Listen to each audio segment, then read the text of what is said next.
So I can't help but have an image of Isaac Newton when you're singing. And it's not in my sermon, but I'm going to mention that because, as we see that song, don't we think of all of the battle that really began around that time to free people enslaved, and how Isaac Newton found that he was in a very dark place involved in slave trade, and then how he, as he began to become aware and get saved by the Lord and become aware of God's values, God's love, God's grace, not only was he one to free the people that he had enslaved, he was also one who became free himself. In that freedom, he was more bound himself. And so he was freed as well. So that song comes with a lot of meaning. And we can all look in our lives at how we are at times enslaved, as well as those that we know. And so looking back at your life, thinking about what God has done for you, thinking about your life of faith, and maybe you have a dramatic before faith, my life was like this, but after faith, my life was like this. Or maybe you were so raised in the church that you don't really think of a before necessarily, but do you ever recall the things the Lord does for you? I can think of when I came to know the Lord at age 15, what God did for me. But I can think of at age 16, and age 25, and age, well, I won't go up, and up and up and up. But remembering how much the Lord has done for you. Sometimes that can be a really important reminder as we're going through our days of God's love in your life. And so as you recall these things and ponder them, you think, well, how much has God done for me? And then you are encouraged when you look back. I keep a journal. Now that's going to be anathema to some of you to think of keeping a journal, who don't want to write, don't want to have anything to do with that. But for me, I like it. And the main reason I like it is because I can look back and be encouraged. I can look back and look at the struggles that I was going through and remember those struggles, but then I always record, what did God do about that? How is God at work? And then I can be really encouraged when I encounter a difficult new circumstance. And it's overwhelming to me, a trying circumstance or trying people in my life, and I think, God did this before. Sometimes it's trying efforts. You're trying to do something and you think, this is not going as easy as it did before. I never want to do this again. And but then you remember. God came through and God helped. And when you're talking to other people, you're supposed to be sharing about the Lord, right? But you're going through really hard stuff, so maybe it's hard to share about the Lord. Well, these things that you share really help. What about last week when we shared a few of the things that this church has been through, the struggles? Didn't that encourage you? And so you can share with others, and it's easy when you can say, well, God did this, and God did that for me. So the disciples were always coming up on people with a lot of need. Every day. They joined up with Jesus and they were just hit in the face with it everywhere he went. So how did they not be overwhelmed by the circumstances and the problems? Here's their first week. They went to church and there was a man with an unclean spirit at church. Then they were going to lunch at Peter's house and Peter's mother got sick with a fever. And then there were people in the streets everywhere they went that had various diseases. And there were people with mental illness.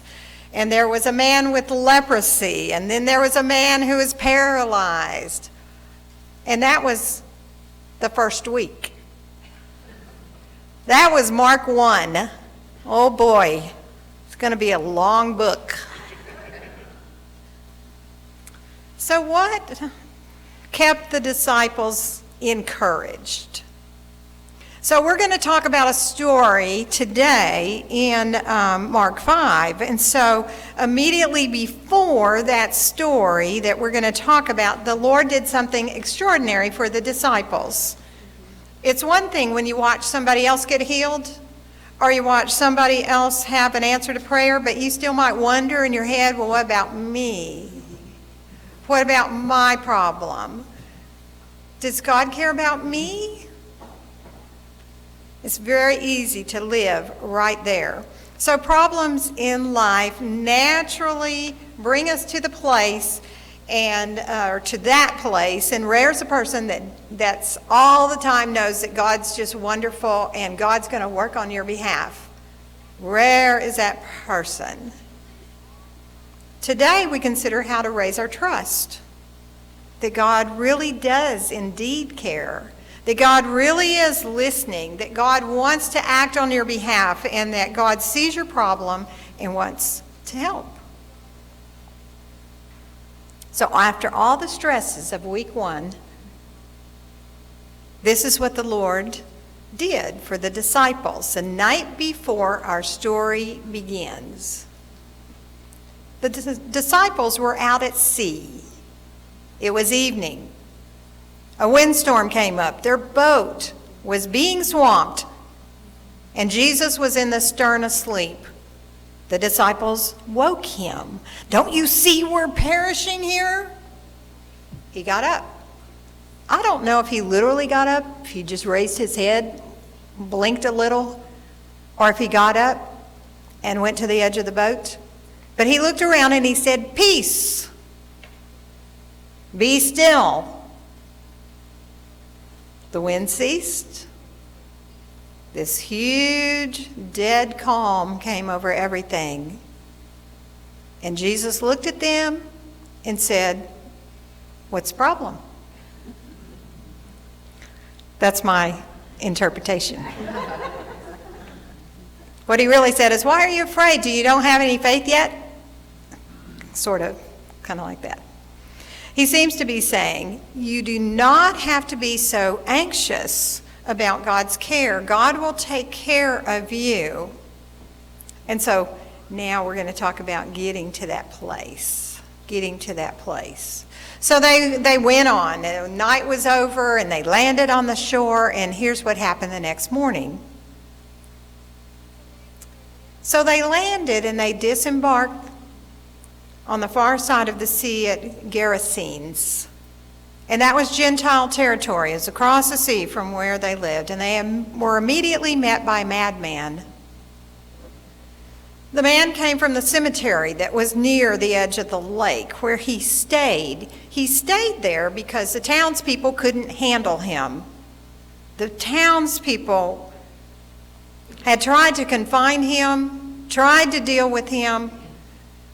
They chained his wrists, they put shackles on his feet. He would tear the chains off, tear off the shackles, and he was violent. And no one could subdue him. That means no one could get him to a place of calm. No one could help him, and he became unwelcome in their town. And don't you know the pain he caused his loved ones? He's in chaos. He's terrorizing everyone, and he's terrorizing himself. He roamed among the tombs. He howled night and day. He cut himself. Now, I don't know if you've ever seen anyone in this kind of shape. I haven't seen anything quite that bad, but I have seen someone who cut herself repeatedly, again and again on the thigh, until her thigh was completely covered in scars. How painful that was for her parents. How painful that was for friends who were aware. So the man ran to Jesus and bowed down before him.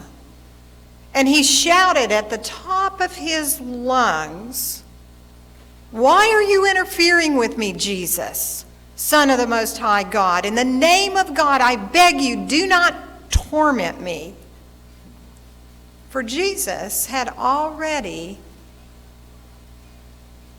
commanded that spirit come out of him. So when you're thinking of your problem, remember this story. Remember the problems of the man. Remember what the town reacted like. And remember that Jesus was commanding that demon out of that man before he even came to him. The moment Jesus saw him, Jesus went to work. He had authority. And so he said to that spirit, "What is your name?" The spirit answered, "My name is Legion, for we are many inside of this man." They were many and they were also strong. No one could talk that man out of insanity. No one could talk that man into help. He was so violent, no one could handle him at all. There was just literally nothing they could do. But Jesus saw him as a man not to give up on, a man who needed help. And Jesus was willing to help him even before the man asked for help, before he even reached him. Jesus didn't care how bad he was. He didn't care about the man's behavior and that there was nothing anybody could do. So when that demon said legion, what he was using was a military term at the time that the Roman army used for their biggest unit. And a legion includes 5,600 men. So when that demon said, "My name is Legion," he was talking about that much power, many personalities. So this man was not just schizophrenic, but he had this major personality, shattered personality condition. And so there happened to be a large herd of pigs in the area feeding on a hillside nearby. And so the spirits begged Jesus, "Send us into the herds." So Jesus gave them permission, and the evil spirits came out of the man and entered the pigs. The pigs ran down the hillside and plunged into the water to their death. And the man who was possessed was set free. He sat there before Jesus, perfectly sane. Evidently, some people gave him clothes because he put on clothes when formerly he sat there just everything tattered and torn, if he had anything on at all. And there he sat, fully clothed in decent clothes, and everyone was afraid. Everyone was afraid because they had never seen anything like this before. They asked Jesus to go away. Now let that sit for just a minute. The man's free, but they asked Jesus to go away. Fear causes loss of blessing. Have you ever pushed back against Jesus at times of fear? Just go away. I don't want anything to do with this. Those people could have had Jesus to help that man reunite with his city. Remember, he was an outcast. He had been shoved out. He had to come back into his city and reunite with his family too. Perhaps fear interferes with you and I in times of trouble. Maybe when we have that trouble, it's real hard for us to get over. that kind of trouble. We might fear that Jesus doesn't love us, that Jesus won't help us, or is not pleased with us, or has not heard our prayers, and then fear just paralyzes. And we don't continue on to seek help with our problem and our very difficult circumstance. We don't seek his very real help. When things go wrong and you need prayer, or after praying your prayer does not seem to get answered, I want you to hear this. That means Jesus is working on something much greater. Much greater. If you're still not getting an answer, God is doing a much greater thing in the long run. And so stay in there. Stay in there. Persist. Don't give up. Press in. Press in when all looks dead or done. And ask the Lord to help, because he always helps. Always. So maybe some of these townspeople prayed for that man for years and years and years and years. Probably out of great frustration. Probably saying nothing can ever help him. We don't know what to do with him. You know, his mother and his father were probably exceedingly heartbroken over his circumstances. But when the answer finally came, they're all afraid. It's mystifying. Why? Well, they had never seen anything like this. Was he going to really be a new person? Can't you imagine? Wouldn't you say that to yourself? I can see myself saying that. Would he really be a new person? Will he really stick with it this time? Could they trust that he would not return to his old self? It's hard. Better just to ask Jesus to leave. I know that's hard, but we need to think about it. Better to just ask Jesus to leave. This town, had they not been afraid, they might have experienced the greatest hope of anything imaginable. Seeing this man released from bondage, helping him get back to his potential.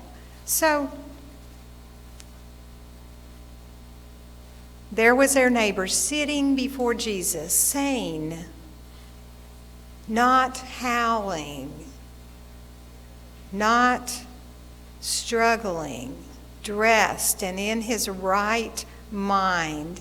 And they should have been ecstatic. We can be ecstatic at times, you know. We can. Because his troubles were over. All that debilitation was over. But the town, they had regained a sound citizen. So sometimes we have a challenge. I guess probably our biggest challenge is to embrace people who Jesus has helped. To kind of expect help and then embrace people Jesus has helped. And Jesus helps them overcome great problems, but we can help too. We can help too. We can create the atmosphere where they can grow. Perhaps a man wanted to go to Jesus. He came to Jesus and said, "Can I go with you?" You know, he kind of wanted to, he probably wondered too, can I go back in there and can I stick with this? Can I? And so it's really easy to say, let me just leave and go. So he wanted to go too with Jesus. And he wanted to, maybe he feared deep down he had to be right there for Jesus to help him. Or he feared deep down, I don't know if I can go home to my family. How could I ever show them how sorry I am? But Jesus is wise. I always wondered about this story because I thought, why did Jesus tell him, no, you can't go? And that's always bothered me, but this came to me. Jesus was saying, no, your full healing is going to be realized as you go back to your family, as you go back to your town, as you tell them how much the Lord has done for you and how much mercy God has had on you. And so when you go back, when you overcome something and you go back and you start telling people, especially your family, no, the Lord really did something for me. No, the Lord really has been active in my life. And you go all around town and you start being a witness of what God has done, then you began living into your miracle. You began living into your healing. You began living into your hope. And I think there's a certain element that we all need to do this every day and begin to tell people how God has helped us. And so he returned to his town. He did this. And then he began to go to the 10 towns in that region and tell them the same thing. Go to those towns and say, look what God, the mercy God had on me, the grace that I have received. And he lived into that miracle beyond his closest people. And he was truly, wholly, completely free because he lived into the miracle. And everyone was amazed at what he told them.